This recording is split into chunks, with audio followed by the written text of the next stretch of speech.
guys, John McNamara, host, Ron in Vegas. We're talking local sports, business, real estate. My coach, Mr. Rodrigo. Happy to be here. Happy Tuesday. Happy Tuesday. Woo. We're usually here on Thursdays, though. Yeah. Feels like a Thursday. It does. It does. Feels like it's my Friday, actually. I'm not responsible for what will happen the next couple days. All right. We'll see. We'll see.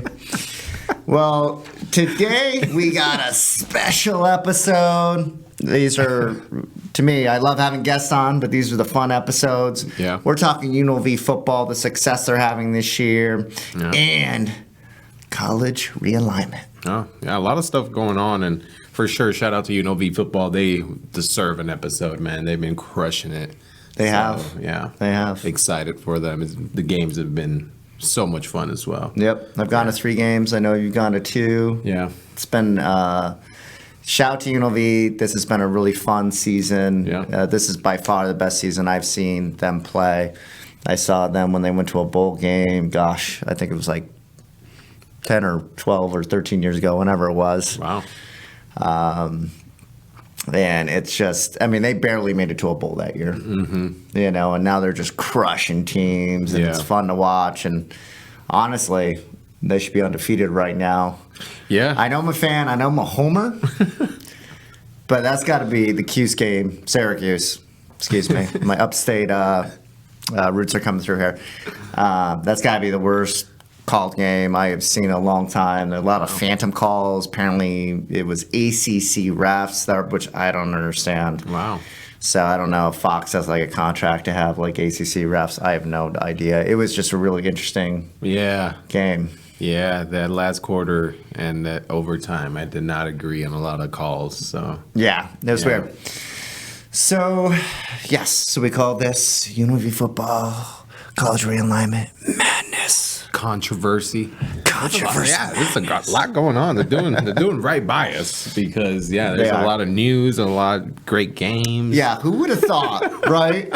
In like a week period, UNLV was the most talked about. I mean, I'll take it there, right? Yeah. They're ranked top 25, first time in the history of the program. The quarterback, Sluka, leaves because of NIL, miscommunication or disagreement, whatever you want to call it. Yeah. And then, the Cuse game where it was just a crazy ending. So it's just a lot going on. And then college realignment. Yeah. And I love, not to say that we kind of called it, but we did. A month ago on the show, we were talking college realignment, what we thought would potentially happen. Yeah. Funny enough, it didn't all happen kind of like we talked about. So we're going to dive into today what exactly happened. If you're not, it's been just the last month that's everybody's been talking about college football. So if you're just kind of like the average college football fan, we're going to dive into exactly what happened to realignment because the Mountain West just got basically split in half in the last couple weeks. So it's been fun to watch. And then we'll talk about the positives and negatives, maybe for UNLV. Like I'm a little torn of what occurred because I like the matchups, but I also like the money. Yeah. But let's dive in. Yeah, for sure. Off the top, we're going to start off with the season recap. All right, so Kansas game. Kansas. Great game. It was a great away game. I wish, that would have been an experience to be out there, get a feel for the crowd, right? Yeah.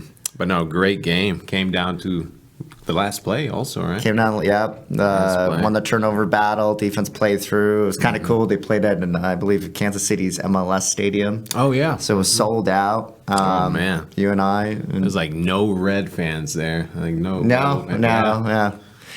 But great game. That was a huge win. And then I looked at the standings the other day, and Kansas is 1-4, and they haven't beaten an FBS team this year. So I don't know. No, I thought they played solid, man. They kept up with us, and we played a great game too. Yeah. So I think it's just been unlucky for them. Now I did see that they've had a rough patch after us. But no, I don't want to take anything away from UNLV. I thought it was a great game, both sides. It was anyone's game. Absolutely, I'm not taking away. It's so in good point. It's like, hey, they're on the road. They're playing a Big 12 team, 2-0. Yeah. Against the Big 12 this year. That's pretty amazing. I never thought I would see the day. So, And I like them being the underdogs too. I think they owned it up pretty well, and that created momentum for them. So Yeah. push through that. Yeah. So sometimes it's good seeing that, kind of you get that what do you usually refer to? the chip. The chip. Yeah. chip. I forgot about that. Yeah, good point, right? They've always been underdogs. They've had that underdog role. And what happened at the Cuse game, even though I believe in the Cuse, they outplayed them. They were more physical.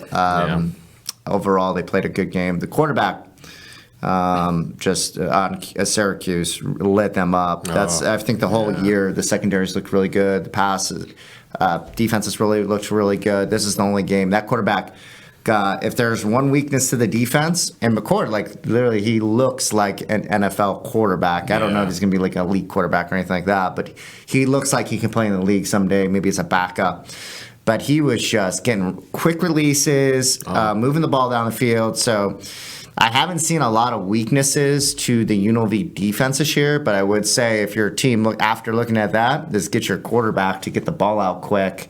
But that was an experienced quarterback out there, and he played great. Yeah. They don't have him. The backup running back looked pretty good. He was breaking some tackles. But they didn't have him. We would have had that game UNLV would have had that game in the bag for sure. Yeah. Yeah. No, he was on target every time. Yeah. It was just. I appreciated watching it too because it was entertaining and it's great quality football, but it just kept breaking my heart. Yeah, it's definitely one of those. I've only seen it a couple times in my life. I've seen Jimmer Fredette against UNLV. They put up 50 points against them. He's making threes at half court. I've seen McNabb, who played for Syracuse. Full circle moment right here. Yeah, I think you're at Boston College. Who else I saw Vince Young light up the Bills one day. There's times where those are not my teams or my players, but you're so impressed. You're kind of it's kind of you kind of root from that as a player, right, because it's just such an impressive. He was impressive. Yeah. He was like top 10 bad guys that I had to watch, so to speak. That I was like, okay, this guy's good. Yeah. I mean, I don't know, man. I saw you wearing red colors, but I think under that red there was a little orange. I am a little orange.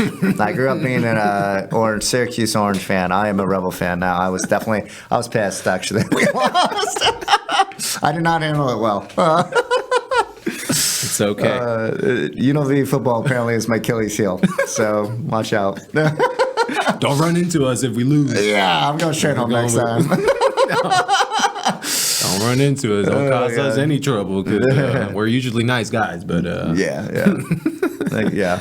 No, and then after Kansas, Fresno, dude, that was just that was a great game. Fresno was a really impressive win.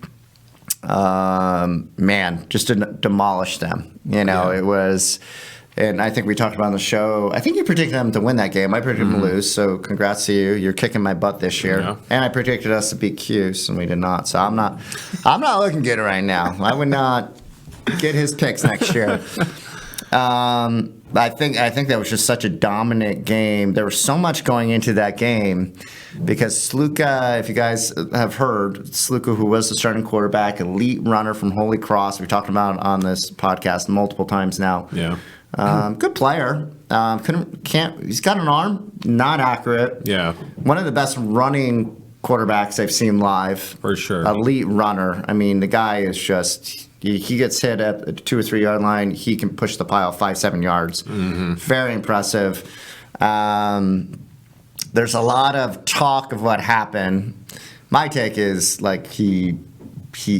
school is offering him a lot more money, and he saw his value go up. So I don't think UNLV did the best job of getting out there and being at front of it. And I also think that's part of the culture. They keep things, private. Internally. It's private. I totally appreciate that.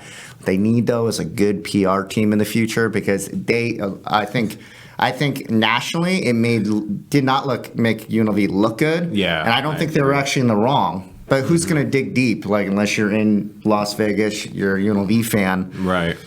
And it's interesting to see I wouldn't be able to do that. I wouldn't be able to leave my team for more money. It's just I would not have. You would think you go through a preseason, all those trainings, you build relationship Yeah. with these guys, and like, yes, maybe there was some sort of misunderstanding, but man, like, still just. I mean, I'm not throwing anybody under, but Yeah. it was like, hey, I'm not gonna walk away from the guys, been building a relationship, and Yeah.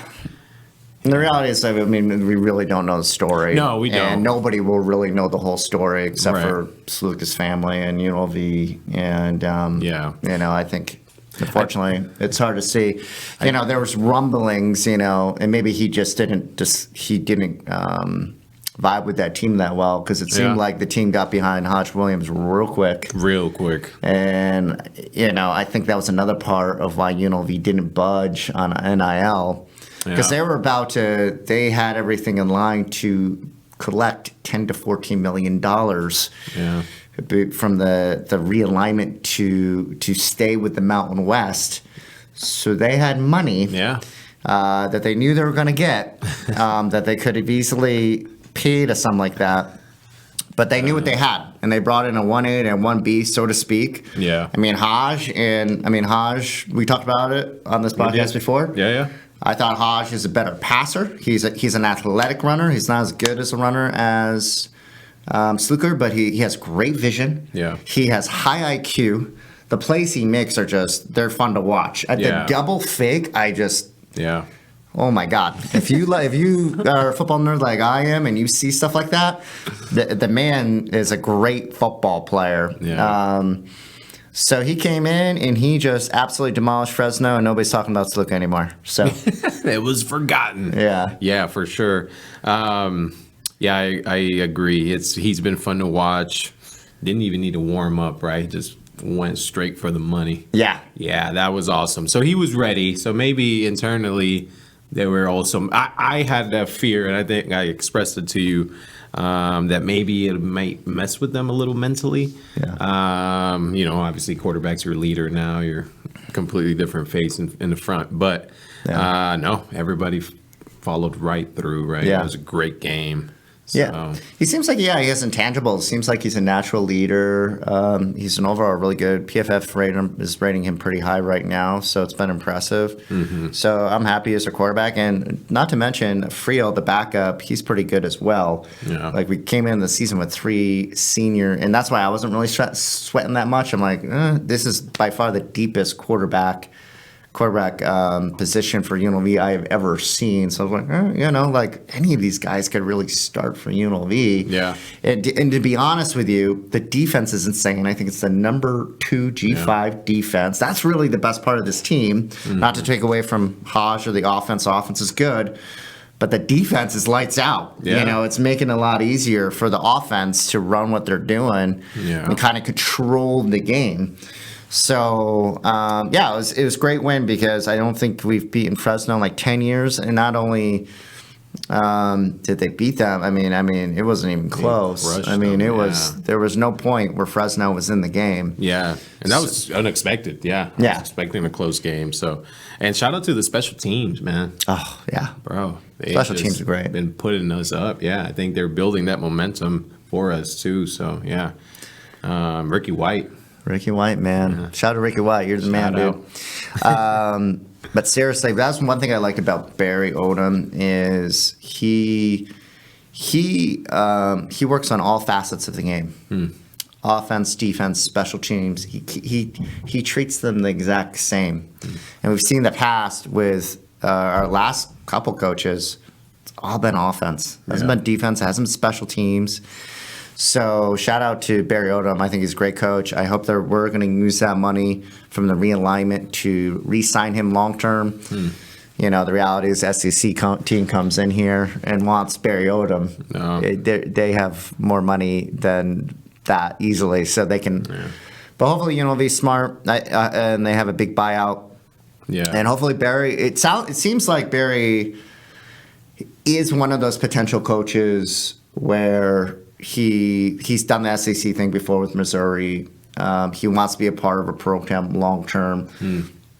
He's been shown a lot of love here. So hopefully that continues. He wants to be a part of it. I don't know how long UNLV can realistically keep him if he keeps coaching this way. But if we got another year or two out of them, it would be pretty amazing. Oh yeah, for sure. So. I think that's when the community, the whole Las Vegas aspect just steps up, right? Because I think in general, we're just growing city and we're becoming more sport-based too. So I think that will come into play way a little bit and hopefully help them keep them here. Yeah, their support. Then shout out to the folks in Las Vegas. We had, I believe, 31,000 folks at the game. I'm trying to remember. So the top three, I've been at them. One was with you with Boise. And the other one, I believe, was Iowa State. Iowa State had like 37,000 or something. It was crazy. Big 12, they travel well. Shout out to scheduling department.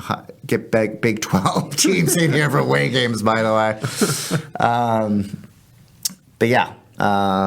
So hopefully we can keep Barry moving forward. So let's talk about, we've kind of talked about college realignment a little bit. And so what has happened is the Mountain West has been almost split in half. Yeah. The PAC, which is Oregon State and Washington State, they added Fresno, Boise, San Diego State, Colorado State, Utah State, and Gonzaga for Olympic sports. Wow. So the football teams, they got a basketball brand, Gonzaga and San Diego State. It's a really interesting realignment. And I thought for sure UNLV was going to be part of that. They weren't part of the first four. They decided, surprisingly, not to go. They were invited. Yeah. Not to go to the PAC. And the reason why is, I believe, I don't know the exact numbers, so I'm going to throw out numbers here. These are around the numbers, so don't quote me on this, but I believe it's like an $18 million exit fee for the Mountain West, where UNLV really doesn't have that money. A lot of teams don't, though. They figure it out. That's my only thing here. And then there's $10 million, I think, the PAC has to pay for every team that leaves. So it dragged on for like a week or two. Yeah. And surprisingly, UNLV decided to stay. They were given, Air Force and them were given to stay 10 to 14 million immediately, lump sum. And then they're going to get 1.8 on top of the new Mountain West TV contract that they're going to re-up at the end of 2026, which I think they're negotiating right now. Wow. So Mountain West has added a UTEP, which is who's an old WAC team that has a lot of rivalries with the team. So I thought it was a good fit. UTEP traditionally has not been good. I think they won a national championship in basketball like in the 50s or 60s.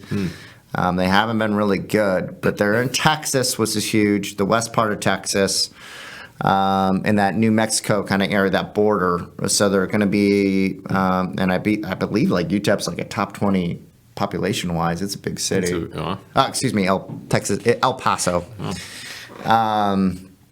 So, and then the targets right now, I mean, there's talks about New Mexico State, which I don't really see. I think overall they're good in basketball and football, but they're literally right next to UTEP. So I think what they're really trying to do is maximize their TV contracts. So I don't think New Mexico State is going to would add anything. Yeah. It would be just to get another full member.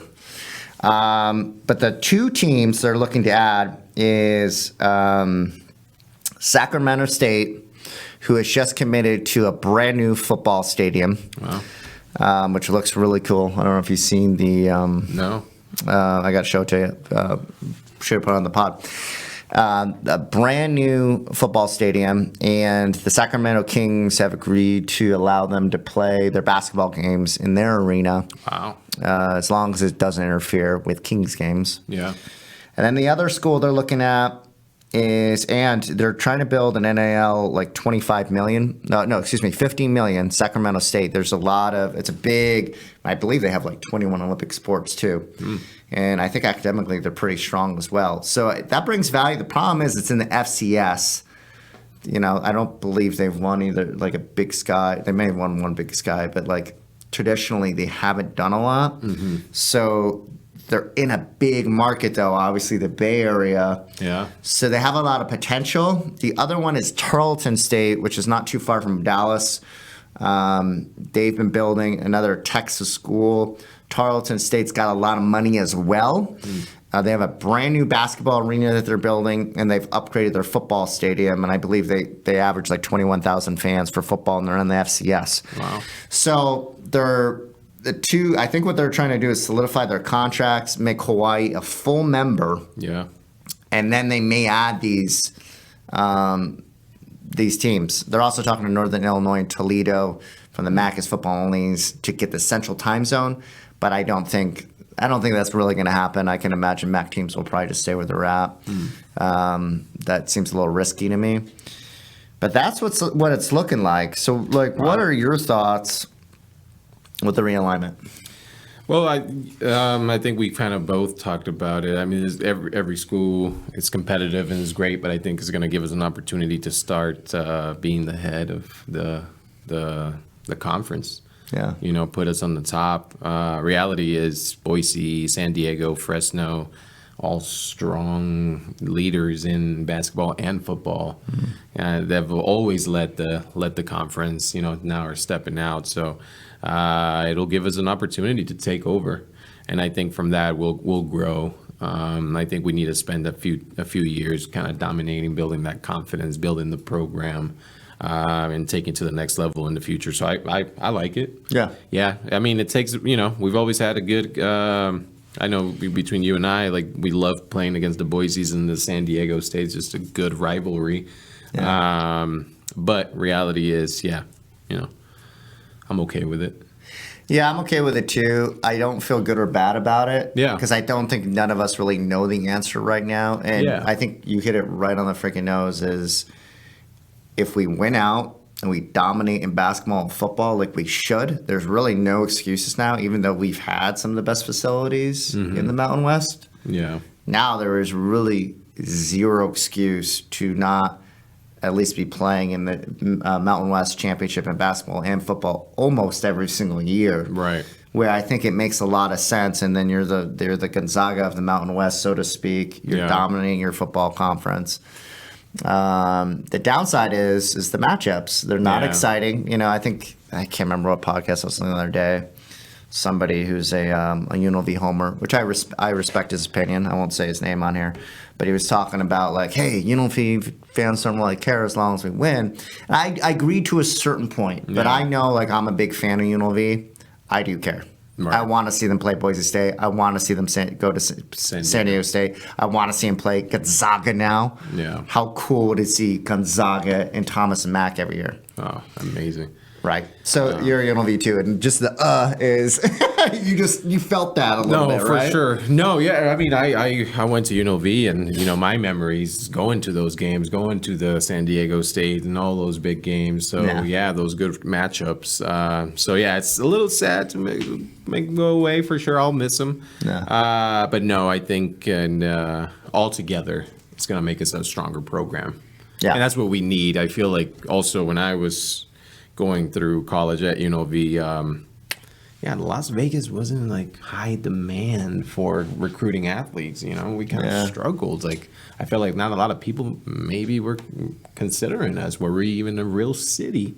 Yeah. And that has been changing. It's continuing to change. So I think it'll ultimately, at the end of the day too, we're chasing money, right? So it will, put us at the top, get us more attention, get more fans out there overall. Yeah. So it's going to be healthy.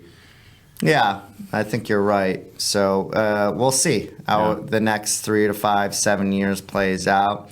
I think, and you're right, because I've been watching UNLV. You've been watching a lot longer than I have. I've been only watching it for 15 years, but I think it's been a complete lack of leadership here. And hopefully that leadership set up. They've done an excellent job with hiring Barry Odom. Kruger, we'll see. I hope he makes it to the tournament this year and improves himself. So we'll see. Hopefully that can continue to develop and they continue to win games and make money for the program.